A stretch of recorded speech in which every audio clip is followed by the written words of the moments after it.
Trinidad and Tobago. The Caribbean islands, fondly known as the Rainbow Nation. The home of Calypso, Steel Pan, and Carnival. And also home to one of the most ethnically diverse populations in the region.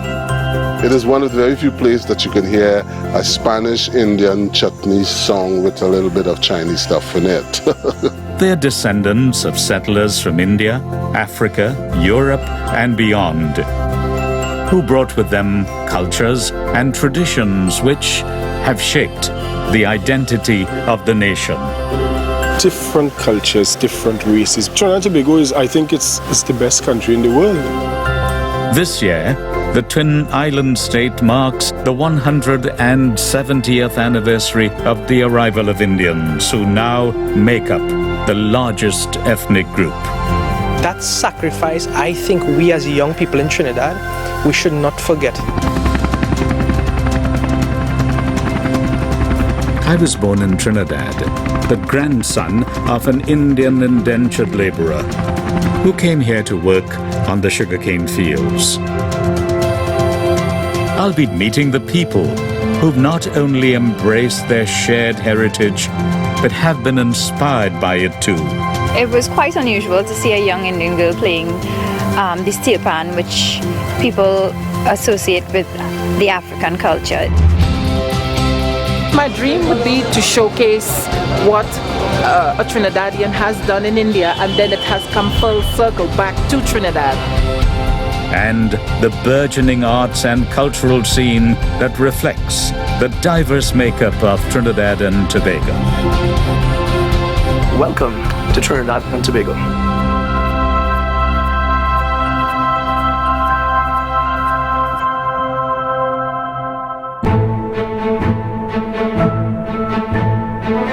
Trinidad and Tobago sits at the end of a long chain of Caribbean islands. The majority of its people are descendants of African slaves and indentured Indians. It was after the abolition of slavery that the British Empire looked to the Indian subcontinent for cheap, mobile labor. As a result, thousands of Indians were shipped from Calcutta to the Caribbean. Indians first arrived here in Trinidad in 1845 under the new system of bound labor known as indenture. Indentureship was qualitatively different from slavery in that whereas a slave was a slave for life and death would normally be the way in which they were free. The Indian was indentured for an initial period of 5 years, after which he could either go free out of that bound servitude, or incentives were given to re-indent it for a further 5 years. During that period, over 140,000 Indians would be brought to work on sugar plantations like this one. They would have arrived on this particular plantation after a very long and very traumatic journey. The water that they had to drink on the ship was absolutely polluted, which led to a good deal of disease like dysentery, like cholera. A large number of people died on the ships, and the average time of travel was often for 3 to 4 months. 70% of the people who came in were men, less than 30% were women. And that created its own particular conditions of life. There are cases of resistance, people jumping, committing suicide, often women being raped by the ship's crew, and a lot of fights often could take place. The experience was traumatic, quite traumatic. One of those who made that journey over a century ago was Samundari Doon, thought to be the oldest survivor of the indentured system. You will be 103 years old in October, wouldn't you? What? 103. So I? Yeah. Me beta? Yes. Me beta? Yes. Oh la, oh la. Samundari was born on the indenture ship the Mutla as it made its passage to Trinidad. Her father didn't survive the harrowing journey and died on board. She and her mother were sent to the Pitimon sugar estate. So you remember the life that you had experienced on the plantation? In the country, they had to be in the garden, and then they will come and, the people will come and spray it for the cane to come up. You can't stand out there and watch until all your children suffer, you suffer. You had to go to work. Hard work. Hard work. Fragmented pieces of India survived in the barrack houses, where the workers would share stories in their Indian tongue and sing bhajans, Hindu devotional songs. Let me sing you a song then. Sing now, beta. Kubu jalaki, kubu jalaki, kubu jalaki, kubu jalaki, lahariya ke patiya, kubu jalaki. Kubu jalaki. Give us this day our daily bread. Christian missionaries were also active on the plantations, and over time there were many converts. Reverend John Morton was one of those pioneering missionaries who established the first Presbyterian church in Trinidad and introduced bhajan hymns into the traditional Christian service.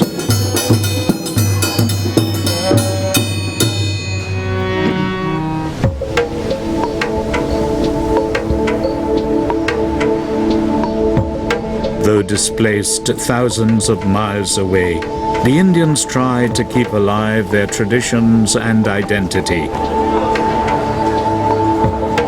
They brought an amazing array of spices and plants that changed the geography of the Caribbean, and named roads and areas in Trinidad after villages and cities in India.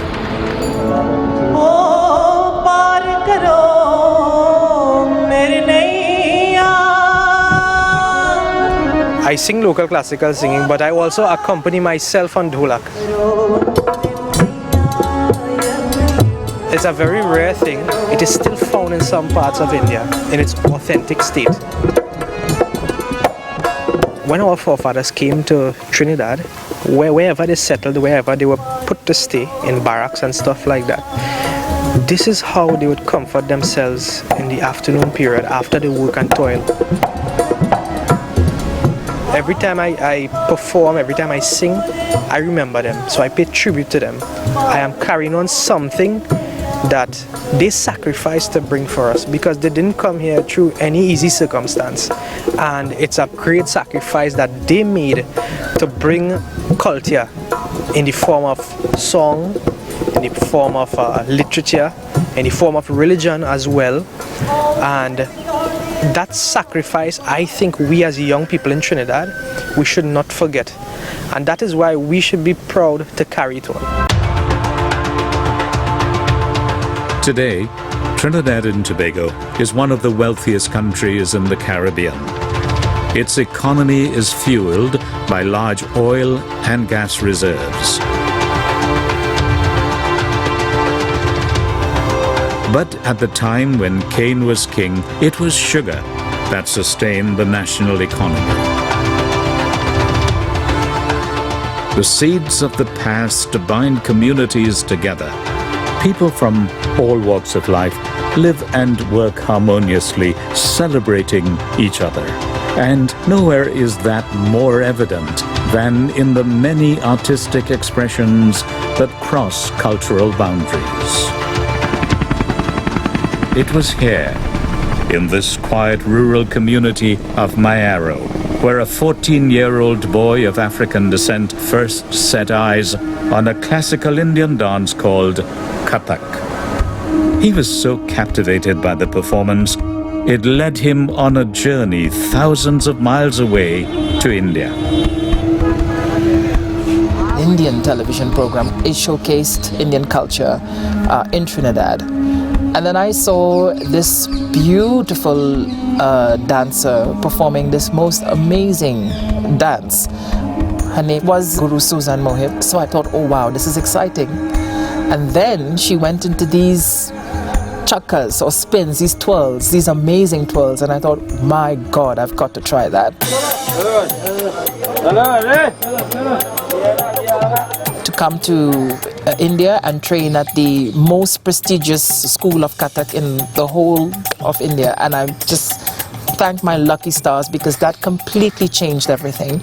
I was surprised because it wasn't the thing that a 14-year-old will tell you he wants to do, especially in Trinidad.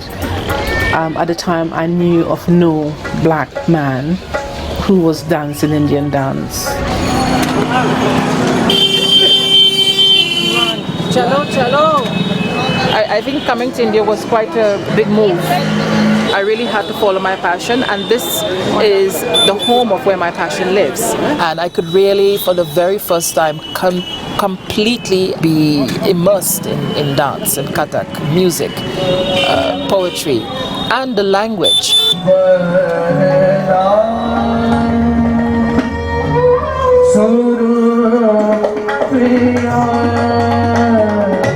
Always I have seen Quincy devotion for the Indian art, not only Kathak, anything, vocal, whatever. He always involved himself so much in that. I've always looked up to him because he's not only about Kathak, but he's devoted to every kind of an art form. So it's like, and he's really passionate. As a foreign national, he has adapted very nicely. I think he can go much more in the intensity of or the depth of this art form. 170 years ago, certain aspects of Indian music, culture, food went to Trinidad and Tobago. And you know, it was the beginning of that time when the Indian consciousness permeated the Caribbean. Quincy is keeping that aspect of Indian identity alive in the Caribbean today. Quincy, I'd like to wish you all the best. So I hope you fulfill your dream.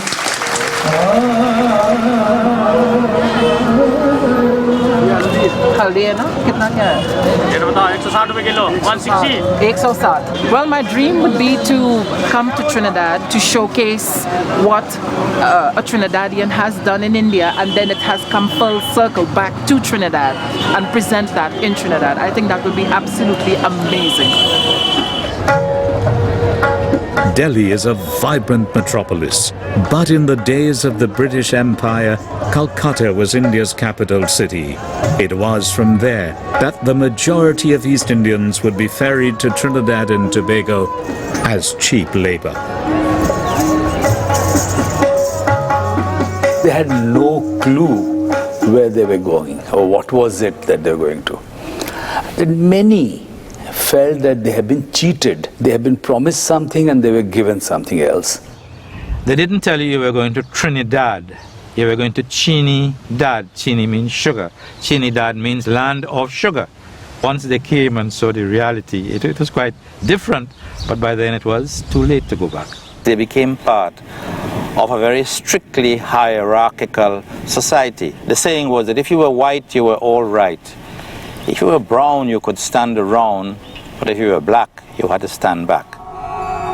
The workers who went there often lived and were treated exactly as slaves were. That means they lived in the same houses, though physical violence was not technically legally allowed, but that was often utilized. Either you work in the field, or you are sick and so in the hospital, or you are in the jail. The Africans were virtually put out in the rain, and when they looked back, they saw an Indian family coming into those very premises. The masters used them to control the labor market. The design of the system was to keep the ex-slaves and the indentured workers apart. That was very much a part and parcel of systemic design, so that they can use one against the other. The period marked a long struggle against colonial rule. In their fight against oppression, the Africans had found their identity and cultural expression in Carnival. But it would be well into the next century before scenes like this were pictured. Their steel band, made up of pots and oil drums, beats out the rhythm of distant Africa.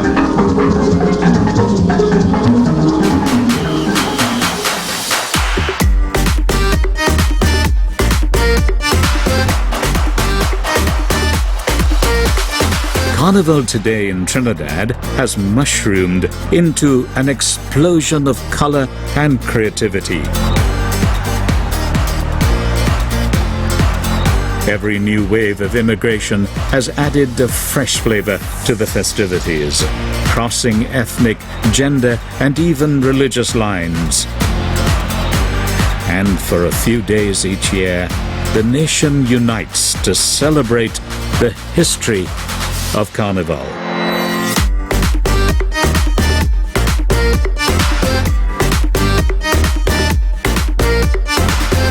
This year, mixed-race Stephanie Kanhai, whose ancestry represents two worlds at the African Indian heritage, was crowned the Queen of Carnival. Queen of Carnival 2015. How does that feel? Exciting. I feel great. The manager, he was like, "Stephanie, you win," and I was like, "What? Huh?" And I was shocked. I didn't even know what to do. I didn't even know if to cry or if to laugh. But I feel great. I feel really, really great. A costume of the sweet waters of Africa paid homage to the story of those who crossed the oceans, first in slave ships and thereafter as the Africans before them.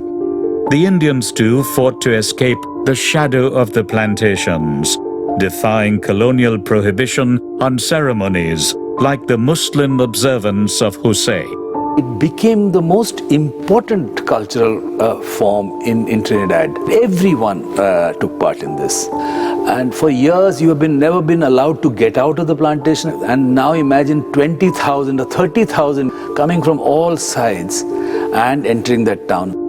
The overwhelming feeling of the pride with which they would be taking over the space.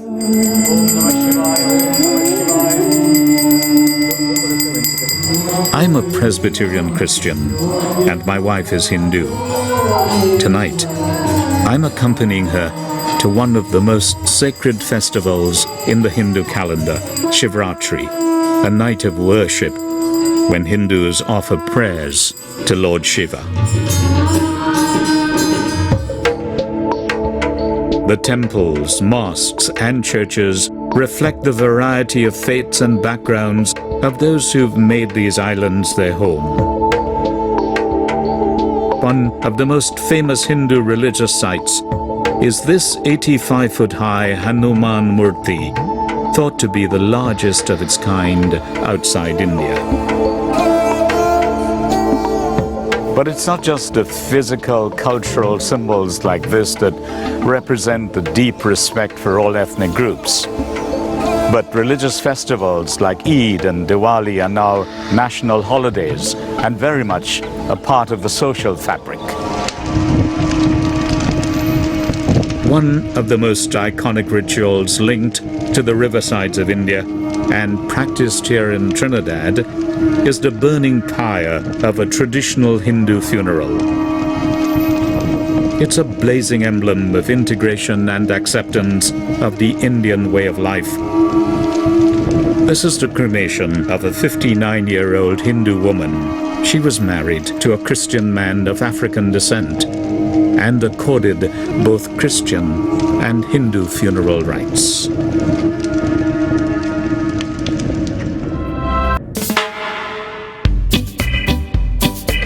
So much of India is now found in the Caribbean, changing the culinary patterns, changing the dress patterns, changing the cultural patterns, and therefore enriching the whole society, which would have been at that time Christian, but now you have a Hindu and a Muslim infusion, different ways of seeing the world. The contribution Indian arrival has made to life here can be seen far and wide. We now boast the first female Prime Minister of Indian descent. And there's been no shortage of notable figures to hail from these shores, like the writer and Nobel laureate V.S. Naipaul. Well, in the middle of the 19th century, there began a small migration from India to these places in the Caribbean. And I'm one of the examples, or one of the results of that migration. Naipaul grew up in this house, which would later become the inspiration for one of his novels, Miguel Street. I was able to go back to childhood memories of Port of Spain. Out of those memories, there came to me one moment that I thought I should write, and I wrote that.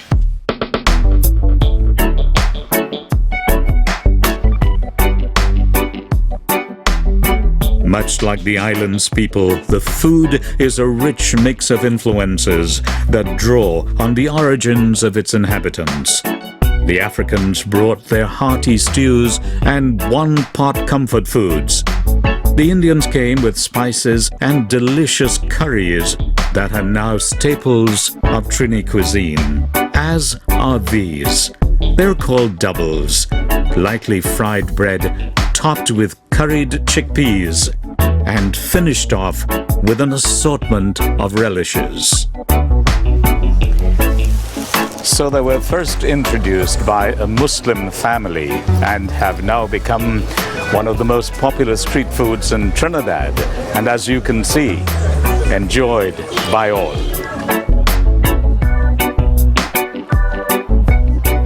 Jadelle. Yes. Alexander. Yeah. From Brooklyn. Yes. Yeah. Do you get this in Brooklyn? Do we get them in Brooklyn? Yes, but they're not as good as Frank's over here. We have the tamarind, but here they have the mango, the cucumber, the roasted coconut. Love it. When you grew up in Trinidad and moved away, and you don't have doubles for years, and then suddenly you have it again available just down the road, I'd say it's pretty good. So what's your secret? Well, the secret is the fresh spices. Right now I'm going to go to the market. Right? You always try to dominate to get the best out of the spices, the fresh. More fresh is better. On the whole, the general flavor of India is infused into the culture of Trinidad and Tobago. Carnival, Carnival, the power of love. Nelson Mandela has described Trinidad and Tobago as a rainbow country, and in a rainbow you have distinct colors, but there are lots at every junction. The colors fuse into each other. It is one of the very few places that you can hear a Spanish-Indian chutney song with a little bit of Chinese stuff in it. There is a real electric mix of music that originates right here in Trinidad and Tobago, like the beats of soca and calypso. We are Trinbagonians and we can't let no man destroy the beauty that we possess, yes, from we natural spaces and we... Our cultures are so diverse. We have Husay, we have Eid, we have Diwali, we just had Carnival. You know, so again, it's different cultures, different races. Trinidad and Tobago is, I think it's the best country in the world. Or the fusion of traditional Indian folk song in chutney music. What is one of your favorite old school chutney songs? Let me sing it for you. Yeah, let me hear you. Again, Nana, Chele, Nani going behind. Nana drinking white one, Nani drinking wine. Again, Nana, Chele, Nani going behind. Nana drinking white one, Nani drinking wine. Very big tune. Or like some who've blended the different genres to make something quite unique.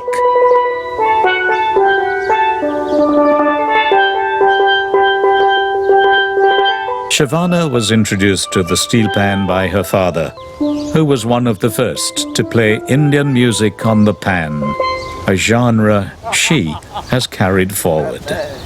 It was quite unusual to see a young Indian girl playing the steel pan, which people associate with the African culture. It was surprising to a lot of people. Now, however, I play in temples, I play in Hindu weddings, I play at Muslim events, and so I think it's been accepted because they realize music is universal, and the sound that comes out of the steel pan is very beautiful.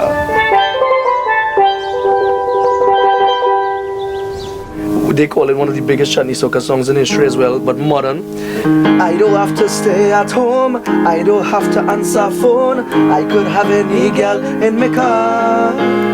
You know, the niceness about this is how much influence it has from India, because although it sounds totally English, the melody, if you were to sing it as an Indian song, how would you sing it? La la la la la la la la. Oh, la la la la la la la la. Chutney music is a music that was born right here in Trinidad and Tobago. Indian influence, of course. It started a very long time ago when older women would sing songs, Hindi songs for the bride and the groom at wedding houses, and has evolved into one of the most popular genres of music right here in Trinidad. Taking the Indian melodies, the Hindi words, and also putting English words to it and creating a fusion of music that shows the influence of everything that came from India. Sing it for me, Naman. Ratia में दुल्हा के मौसी भूलन गए करके पता करार समझे मरवाने. My great-grandfather came on the Fatal Razak as an indentured laborer. They brought our traditional instruments, the harmonium, the dolak, the dantal, and that was a part of the original chutney music. That is what chutney music was. And by fusing soca music together with chutney, that's how we created chutney soca music. And that is one of the ways in which we have made the music more palatable, especially towards the younger generation.